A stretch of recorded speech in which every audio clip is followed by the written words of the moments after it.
You want to get right to it, or you want to wait a bit? I think getting right to it is okay unless you had something else on your No, mind. let's get right to it. I'm sure there'll be things that come up. They typically do. So, a few months ago, I got a text from a good friend of mine. Shout out to my friend Ed Gabersky, aka Eddie Nebula, who's a local Rochester musician I've known for, oh boy, over 25 years at this point. One of those people you meet where, like, the first word he ever said to me, I felt completely at ease and like an affinity for this guy. But he sent me a text, and I'll read you some of it, and it aligns very much with some thoughts that I've had and that I've been wanting to get your take on. So he says, he's white, by the way. He says, I'm prejudiced against white people who go overboard and try to sound like a black soul singer. That isn't the same as suggesting that you can't have elements of soul or even perform soul music or R&B music if you're white. But you got to know your place.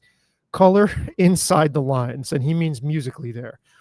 I say this because there's an element of soulfulness that is only found authentically in the voice of a black soul singer, female or male, and it's informed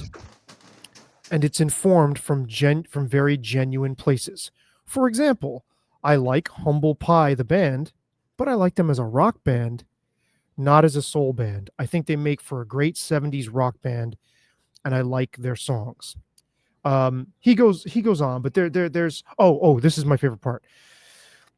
Listening to Steve Marriott from Humble Pie go overboard to be black is like watching Tropic Thunder with Robert Downey Jr. playing a white guy playing a black guy, even though I love that film. Go on. So so then he says, now black people have a wide open road to play white-based rock and roll anytime they want because it's their fucking music in the first place. Now, this is not a super woke dude either. It sounds it has that ring, doesn't it? As somebody who's like playing it really not safe, but saying the things. And that got me thinking, because I know guitar players like Vernon Reid and Tom Morello, Vernon Reid, Living Colour, Tom Morello, Rage Against the Machine, have like explicitly said before, this is our music. And they're talking about like rock and heavy rock in particular.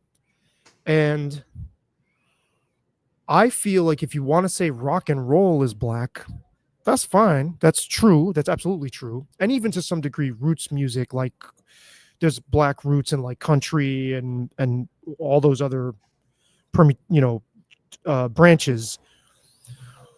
But arena rock, the stuff I grew up listening to, I always felt was white. And should we have a hang up about that? So this is what I want to put. Yes, I want to put this in your lap, and I have much more to say. But I'm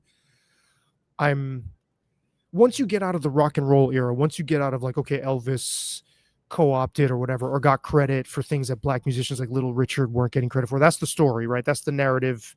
And I'm not disputing that. I don't know enough about that. It seems okay. I can accept that. Once you get into the 70s though, or even the late 60s into the 70s, I don't think we should have any reservation about saying this is a white American art form.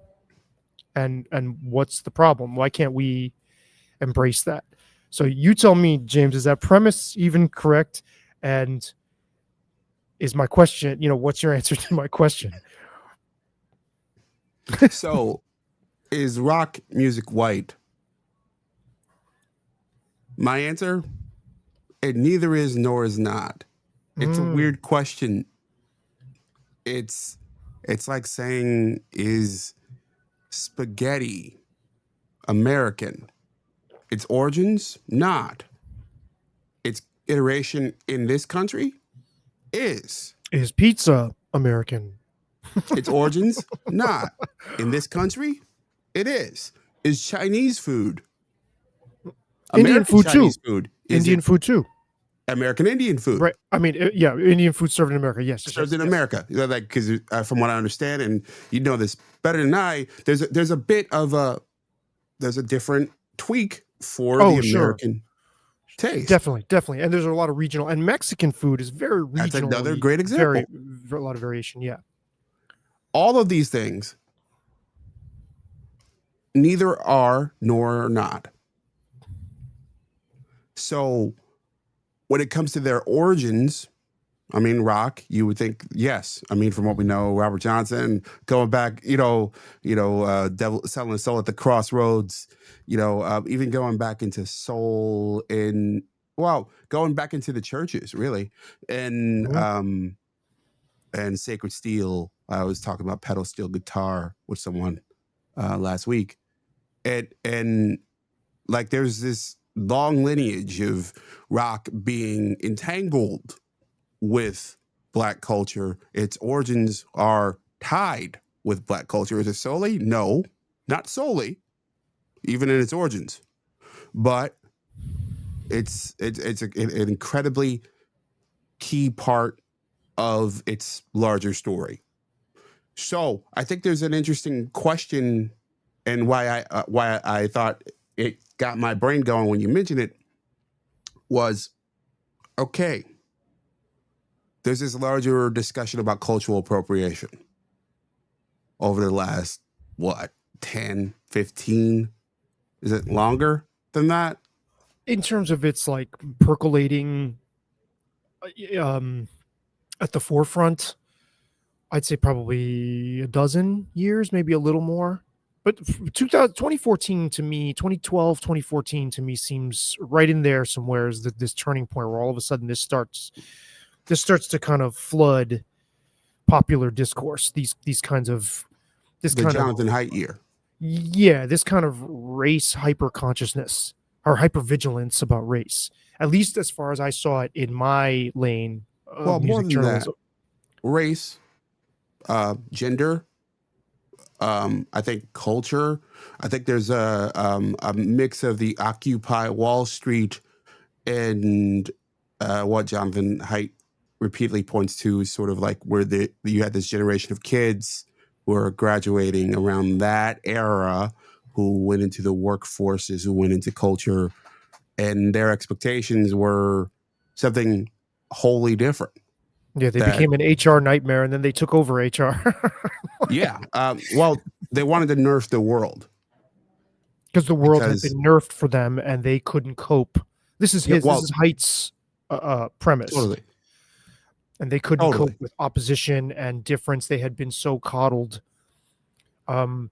And ironically, Gen X parents, I don't think Haidt gets into this too much, or I don't know how much he gets into it, but I know I've observed this, and Megan Daum has brought this up.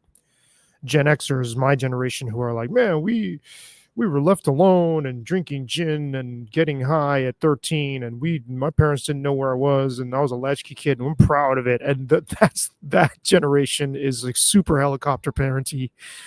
So, for whatever that's worth, but yeah, to what you were saying, that they wanted to nerf the world and demanded and succeeded in getting the workplace nerfed for Without them. a doubt.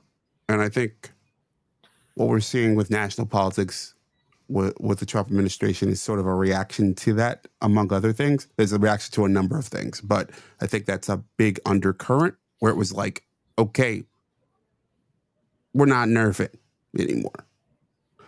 At least not nerfing in the that's probably let me rephrase that because I do think there is some nerfing, but it's like we're going to change the things we're going to nerf.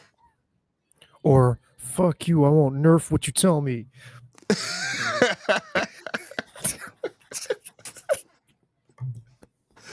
Well, yeah, I think, but to get to I fuck you, what you tell me? You should have called